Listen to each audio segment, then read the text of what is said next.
And as soon as one VC kind of shows interest and gets involved in a round like this, you start to see others following, others that have potentially co-invested with them before, or have got knowledge of them in their portfolios, and that gives them sufficient confidence in the investment opportunity.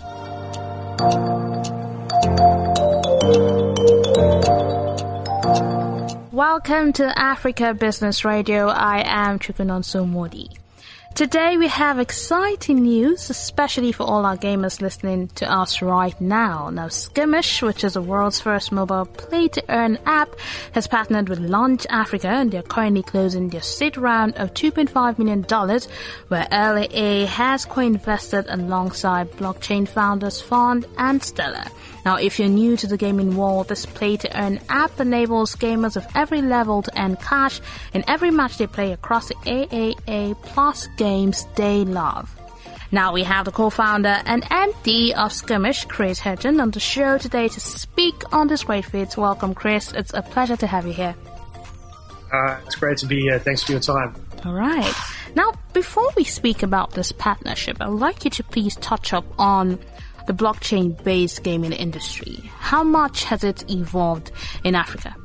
Sure. So from an African context, it's quite light, but we're seeing a lot of blockchain-based games popping up all around the world. Okay. And probably a little bit prematurely, like we've seen a big bubble burst recently with, the crypto market taking a massive hit, and gamers that have invested substantial amounts of time and money into blockchain games like Axie Infinity and the like, having actually lost a lot of the value of what they've been playing for so many, months, almost a year. So it's a little bit of an interesting situation from a global point of view right now.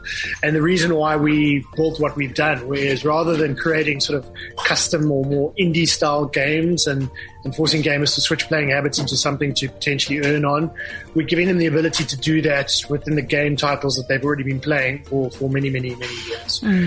All right. So is it safe to say that Africa has recognized this industry now, the blockchain-based gaming industry?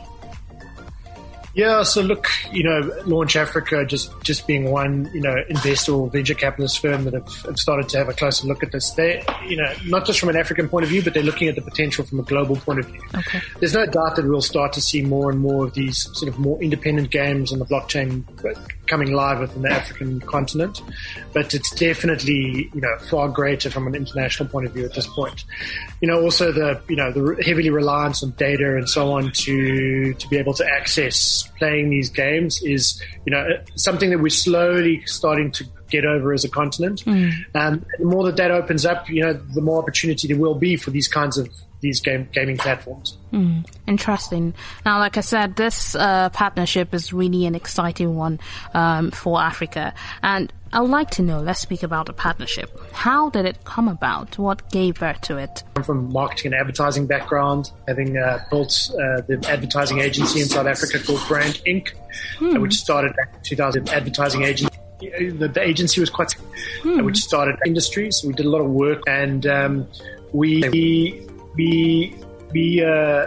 working with the Springboks and the football, specialized in the sports industry. So we did a lot of work with the likes of SA Industries. So we did a lot of work with the likes of SA Rugby and Orlando Pirates, working with the Springboks and the football teams, and working with the Springboks and the football teams.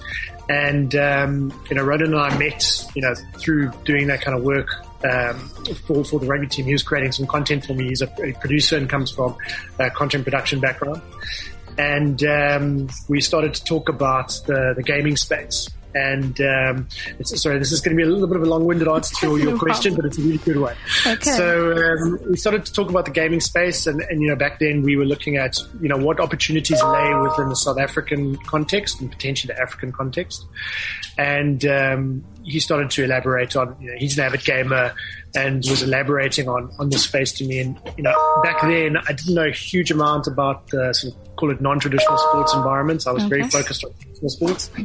But what really captivated my attention and imagination was, I was fully aware of how much money was moving from my bank account to my son's bank account to Epic Games and to Fortnite for skins and dance moves.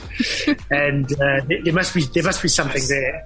And we looked around, but the opportunities locally were quite few and far between, with less than a handful of success stories. And I think they were very light success stories back then. And I mean that with the utmost respect, but they were quite small. And so we started to talk about doing something bigger. And we looked at the online poker model, and I spoke to Roland about like PokerStars and what they had done democratizing the game of poker globally many years back, and really creating an inclusive environment for gamers or poker players of any skill level to come together and play for cash or for free or for fun, whatever it might be. Could we do something similar for the gaming environment? And we did some research and thought, there wasn't a lot of competition out there at that point in time. A lot more has come to the fore now. There was a lot of very, the best of the best kind of competitive platforms like Faceit and that were available to players. But that, they really catered for the best of the best, the pros. And, between the pros and the $1 million streamers are the ones making a lot of good money within the gaming and esports environment. They only make up about 1% of the market. So could we do something for the broader piece of the market? And so we started to build a POC, and that led us to, needing to raise some angel investment. And this was in 2019. And we built this POC. It was quite bootstrapped, but we managed to put it together. And there was a gentleman that came to have a look at a demo that put up his hand and was like, I think this is quite good. I'll put some money into this. And that started to ignited this journey of, now building product out further, raising more funds and so on. Very, very angel investment funds, obviously at a very early stage. And that led us through to launching products into market and starting to get some traction, and which happened through last year and happened really, really well at a very accelerated rate at very low cost of acquisition. And we got to the point where we finally ticked that final box on all of our hypotheses. We needed to know if we could build something that was quite cool as our first box tick, and then the next day. And once we started to see early traction of that, it was like, right, we've proven this last piece. Now it's time to go out to market and raise our. Once we started to see early traction of that, it was like, right, we've proven this last piece. Now it's time to go out to market and raise our final. Right, we've proven this last piece. Now it's time to go out to market and raise our final seed round, which allows us to this last piece.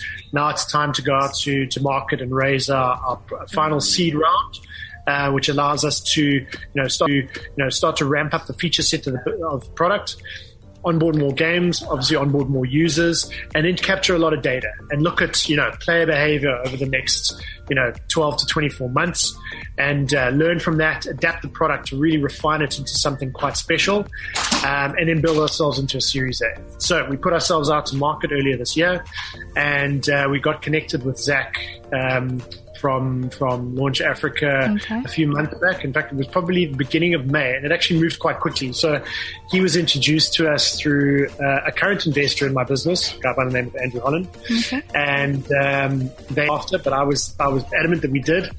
And a couple of days later, I had Zach and the other partner Jerome in the office after, but I was adamant that we did. And a couple of days later, I had Zach and the other partner Jerome in the office. And we had their head of investments on call from India, and Luke was in South Africa at the time, and we just had a great chat, and there was an immediate connection between us, and there were some similar backgrounds between Zach and Luke, and they were like, guys, we like this, it's great, it's like very, very unusual to see this kind of technology being developed here. Something we would definitely back. We just need to take it to our IC now and get approvals. And they moved very quickly. It was, knowing how long it takes to close investment and going through due diligence and all of that. They were fantastic. And, kudos to Zach and his team about how efficient they were. It went to IC at the end of May, and we only met them in early May. and got approved, and we confirmed the investment. And Zach's already started to open doors to other investors around the world and so on. And just a really great guy. Like, you know, once again, like just kudos to him and his team. Funny enough, I had him and his head of investments, Kartik, in my office a couple of weeks ago playing table tennis.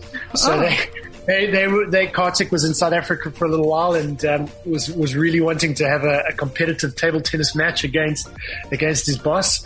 So they were hunting a table tennis table, and I said, well, we've got one in our chill area, so come and have a game. And they came in here on a Saturday morning and had like a what would deem to be kind of like a world championship of table tennis matches. So they had their own, and I think there was a wager on it. So they had their own little live skirmish in our reception area. That must be exciting.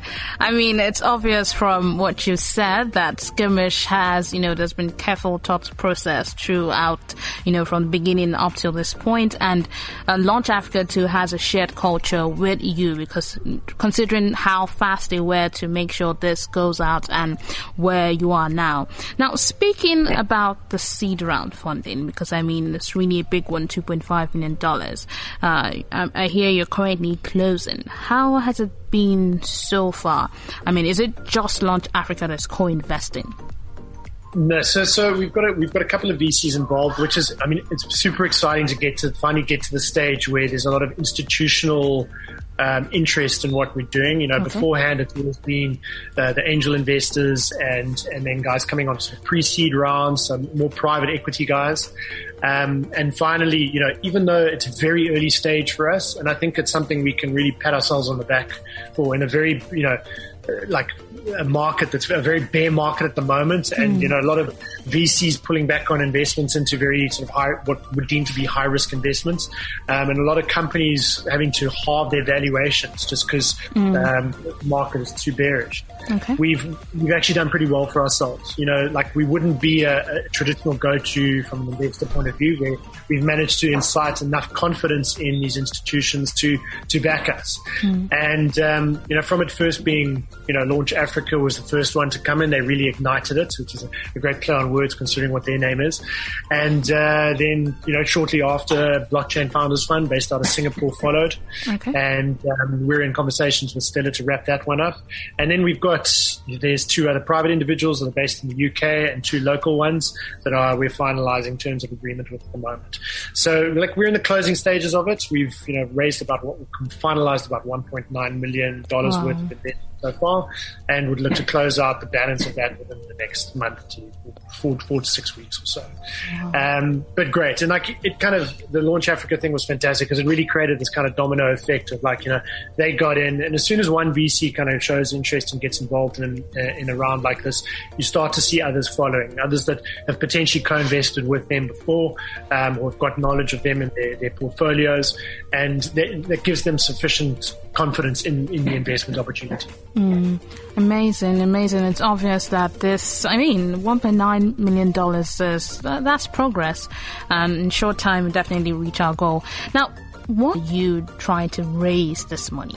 So we're very early stage revenues. I would even deem it to call us a pre-revenue business at this point in time. So we rely on investment funds to be able to operate, which is hugely stressful, and you have to manage those funds so carefully. Yes. We've learned a lot of hard lessons over the last couple of years of doing just that. I come from a background of, in advertising agency, you're on retainers with clients. And sure, you're producing work for them that they pay for, that markets their businesses and so on, and building brands. When it's building new technology, you basically, you're initially drawing a picture for someone and saying, we can do this, but we need some money to be able to turn this real picture into something real. And that's, getting that kind of confidence is really, really tough. And then, building it forward. But as you progress, and it's very, like I've seen this journey play out, as we go through certain milestones as a business, the valuation of the company increases.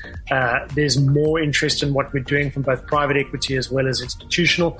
And I think once we get through this next phase now, when we start to show, 12 to 24 months worth of data, and should we pull this off, then there's going to be huge investor confidence in putting proper money behind this. And the idea is that with this funding, we'll utilize that to as I said earlier, build out the product further, adding more features into it, acquiring more customers at the same rates that we've been doing so far, and then just learning from that data that we capture. And as we learn from that data, refining the product to really make it something quite spectacular, and then just, switching it on. And then that will build us up to what we would see to be a Series A, possibly towards the end of next year, maybe the beginning of the following year.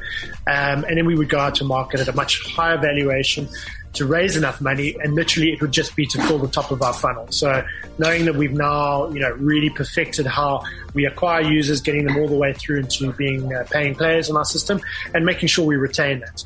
And, offering these guys more features, then it's just about filling the top of the funnel. And those funds would go towards that. And it's, it comes down to the numbers of knowing, like, if we spend like $1 million, we're going to get 1 million downloads. And out of 1 million downloads, we can probably have about 500,000 to 600,000 registered users. And out of those 600,000 registered users, we're probably going to have in the region of about 250 to 350,000 active users. And out of those active users, we're probably going to have about 250,000 paying users. And if those 250,000 paying users are putting $10 into our system on a weekly basis, then we've got revenues of $120 million on it every year. And then, that is a big business. That's $1 billion business. And we know this roadmap to getting to that point. Yeah, I mean, you're really experienced when it comes to, the marketing, because you all know the numbers.